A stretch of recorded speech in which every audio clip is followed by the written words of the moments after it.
Hello everyone, and welcome back to Fableheim and our continuation of the MISTOVER class deep dive series. Today, we are on our final class for the MISTOVER demo. Of course, the Ronin and Werewolf are coming out on October 10th with the actual launch of the game, but for now, Kuno shall be our final assessment of the Shadow Blade. Now before I begin, if you don't want to see every single one of the Shadow Blade's abilities and my potential theory crafting thoughts about them, then here is your TLDR. The Shadow Blade is a pure DPS class that excels at blowing up single targets. However, they can also be used in a ranged capacity to AoE and control the battlefield. I've also found that the Shadow Blade facilitates some of the stronger cooperative abilities. She also has some as well. So, without further ado, let's dive in. The first of her abilities is, of course, Sting.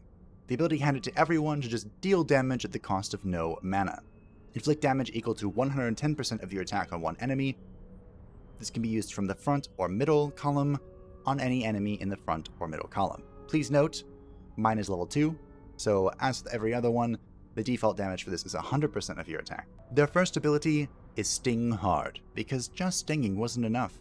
Inflict damage equal to 200% of your attack on one enemy, you move forward one tile. Give yourself a 25% collect power buff. This can be used in the middle or back row against any enemy in the front or middle column. This is one of the reasons that they have such powerful single target DPS, not just because Sting Hard hits hard, as the name suggests, but because you get the collect power buff. This is not actually a stat increase, I don't believe, but it is a buff that can be expended to deal even more damage. It is always useful, of course, to have an ability that allows you to move, so that you can always move if you get knocked back. If you're rocking the single target explosion build of the Shadow Blade, then I believe this is one of the mandatory abilities. The next ability is Snake Eyes. Inflict damage equal to 80% of your attack on one enemy with an 80% chance of causing stun. This can be used in the middle or back row on any enemy in the front or middle column. As with all of the stun abilities in the game, it really comes down to who you want to be doing the stuns. I think if you're using the Shadow Blade in sort of a control-y backline type of character, which you can really do, I believe this is an ability good for her. An ability good for her? A good ability for her. And even in my build, I've considered using it. I just need to learn it first. The next ability is Invisible Throw. This inflicts damage equal to 100% of your attack on enemies in one row. This can be used in the middle or back column against one enemy row. This is not the greatest ability. Personally, I don't think it scales very well. 100% of your damage is nothing impressive.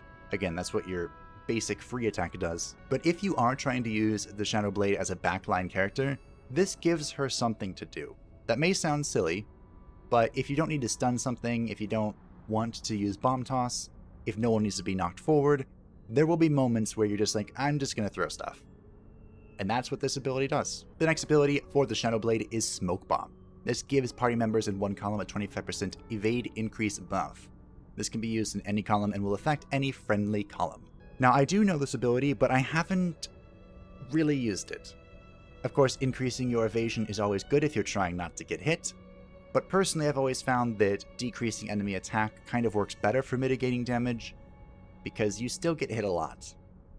Of course, if you did stack this to something else, that could change the story, but I find that the Shadow Blade is better used to either just deal damage or try and control something. Speaking of control, the next ability is Strike from Behind. This inflicts damage equal to 150% of your attack on one enemy, and forcibly moves it one tile forward, with an 80% chance. Give yourself a 25% collect power buff. Again, the collect power buff is used to release it and deal way more damage. I actually think I got crit when I used this. Anyway, this is one of the most powerful abilities for the Shadow Blade if you're trying to use her in a controlling manner. Pulling a caster from the final column forward can facilitate the rest of your people blowing them up. It's a great ability, I highly recommend it if you're trying to do a sort of control build. The next ability is Hide. You become unattackable by using Hide. Using another skill disables Hide. Give yourself a 25% collect power buff. This can be used in the front or middle columns, on yourself in the front or middle column. This is one of those abilities that I think you want to run if you are trying to do a single target explosion build. Now you could also use it if you're just trying not to be targeted by enemies, but I find the Shadow Blade isn't targeted that often anyway. That might just be because I run her kind of in the back and not forward, but if you're running very far forward and you are trying to blow things up, not only will Hide help you not be attacked, but it will also give you a power buff to expend with released power, so I would recommend it if you are running that build. And one of my Shadow Blades are. The next ability is Secret Action. You move yourself forward 1 tile, give yourself a 25% collect power buff, give yourself a 25% crit increase buff.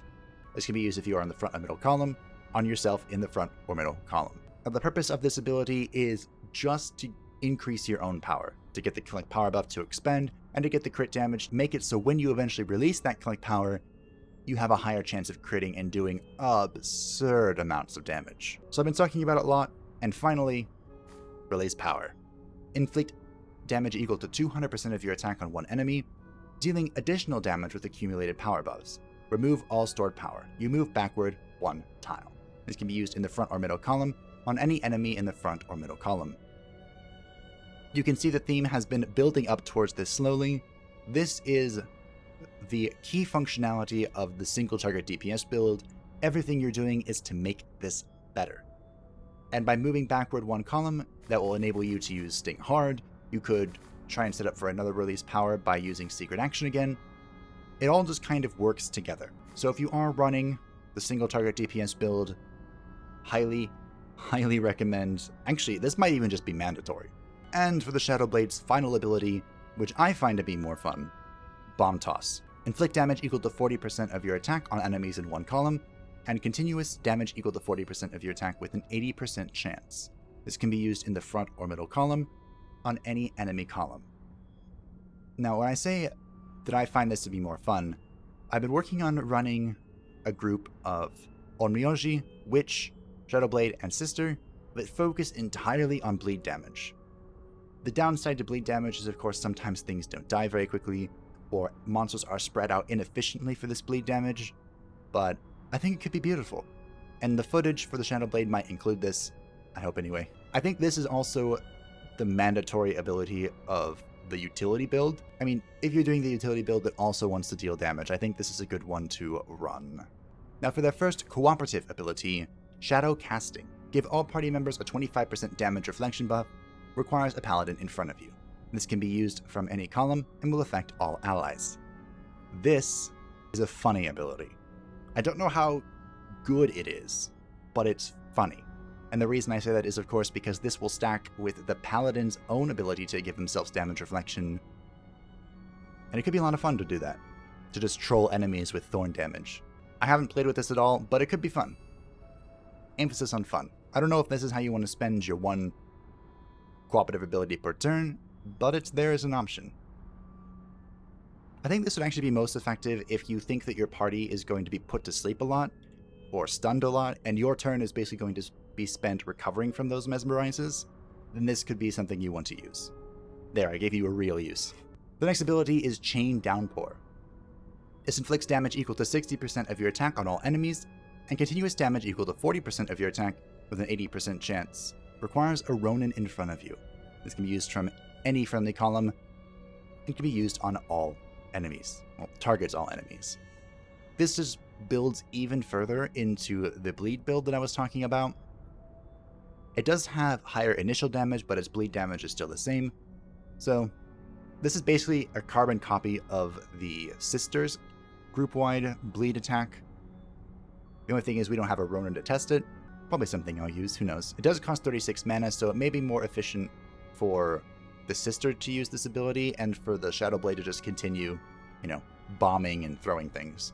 Their final cooperative ability is Magical Shuriken. Inflict damage equal to 150% of your attack on all enemies. Requires a witch next to you. This can be used from any column and will target all enemies. This is a good ability. If you just need to kill things, if there are a lot of tiny mobs, 150% of your attack on all enemies is a pretty decent amount. So, let her rip. As for the Shadowblade's Expedition ability, they have Hide, which costs 16 food, so on par with the Paladin's Destroy objects and whatnot. You can be hidden for 15 turns. So the way this works is you turn invisible, and for 15 turns, monsters won't spot you. This can be very useful if you're trying to get by monsters that have respawned and thus don't give you any reward. I wouldn't recommend it to bypass monsters that are red or blue, because that means you need to kill them for the Doomsday Clock. But you know, once you've killed them and you're just finishing off those tiny little Fog of War areas on the map so that you get all of your exploration credits, this could be a useful ability. Now, as far as Jinxes are concerned for the Shadow Blade, again, I don't have a whole lot of tips here. I really wish I did. But, as always, it's important to keep in mind abilities that, or Jinxes, that decrease anything when you're near people, because the Shadow Blade will be moving a lot. So it's always important to keep in mind positioning with them. And anything that just flat decreases their speed can be very devastating, such as back is better, which speed decreases by 10% when in front, which means that this Shadow Blade in particular may not be the best option for the single target build that just deals absurd amount of damage, even from the front line. Although you won't always be in the front line and you'll be bouncing around, nah. And welcome to the poorly transitioned combat portion of this video. You may notice that this group composition is familiar by now, because this is the bleeding build we are running to test using the Shadow Blade, the Witch, the Onmyoji, and the Sister. But today we're here to talk about the last of these classes, the Shadow Blade, of which you might notice there are two. During this testing, I was running what I would consider to be the two main builds for the Shadow Blade. The first of them, the Controller range DPS variant using the bombs for bleed damage, which was the whole point of this build, the invisible knives just to give her something to do, and strike from behind to bring enemies forward, because it turns out that's very useful when you're trying to do column attacks. Now, I saved the Shadow Blade for last because of all of the classes, I think the Shadow Blade is the one that grew on me the most.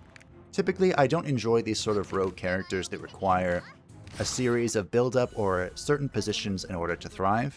As I've mentioned before, I do love the utility support class type things, and that is not what the Shadow Blade is. But I actually have grown more attached to them over time. Now, I still am not a huge fan of the dedicated single target build where you're building the power stacks and then expending them all on one person, although I do enjoy seeing 200 damage hits. That's a lot of fun. But the Shadow Blade that really won over my heart is the one that walks around in the back and just throws things randomly. That is how I really enjoy playing the Shadow Blade. But for the sake of the video, I'm going to explain my thoughts on both. The Shadow Blade in the frontline that has brought all of the abilities necessary to succeed with the single target DPS. Her goal is to slaughter one particular person in general. She's brought Sting Hard, Hide, Secret Action, and Release Power. All three of those previous abilities give her collect power buffs that she can then release with Release Power. That is her purpose, and I got some pretty crazy numbers. As I mentioned earlier, like 200 with the Release Power. And even when I didn't have any collect power stacks, Release Power still hit very hard. If that particular enemy off in the corner gave you the wrong look and you needed to now die and disappear, this is what you want to bring. Now, to get the most out of this character, to deal with bosses or targets with a lot of health, you're going to need to take a few turns to stack up the collect power buffs one way or another.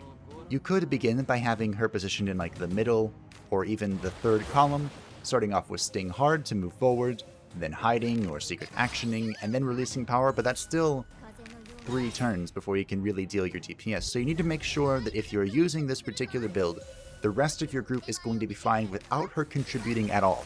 In my opinion, she's kind of like an afterthought. You want to make sure the rest of your group is working and meshing well together, and she's just kind of there to eliminate someone when it's her time. Or you could kind of take that in the other direction and make your group focused around having this instant one-shot type character where the rest of your group either buffs her or protects her, such as the Paladin, and she just kind of does her thing and your group enables her to do her thing the best. I think that's the best 2 ways to approach her. Now let's talk about my other Shadow Blade. My Shadow Blade positioned in the middle column ahead or adjacent to the Sister is my ranged Shadow Blade. With her, we've brought Invisible Throw, the Row Attack, Strike from Behind, Secret Action, and Bomb Toss. Now the reason that she has Secret Action is actually because I don't have any other abilities learned on her. She's my newer Shadow Blade, the one with all my single target is my older one, So I would probably recommend here, you could bring Hide if you're afraid of her getting destroyed. You could also bring...